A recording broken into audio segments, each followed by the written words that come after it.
The Rapides Parish School Board heard an updated report on the status of the Bolton Academy at Tuesday's February regular board meeting. The update entailed a growing number of students now enrolled at Bolton, those numbers being 232 middle school applicants and 112 high school applicants. And that brings Bolton's current enrollment size up to 344 students. Back in January, according to Bolton Principal Jennifer Scott, that number stood at 248 students, with the most coming from 8th grade with 92 students. Board member Sandra Franklin says that she wants to make sure the district is providing opportunities for all that are qualified to attend Bolton. Truth plus transparency equals trust. And when we fail to do truth and transparency, our trust level goes down substantially.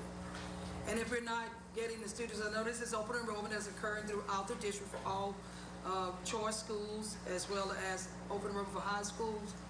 And those numbers seem like kind of relatively low. And it just concerns me that going forward, I hope we have enough to sustain that school going forward. Both board members, Franklin and Linda Burgess, asked Superintendent Jeff Powell to provide another report on Bolton at the next committee meetings. Those meetings are scheduled for February 20th.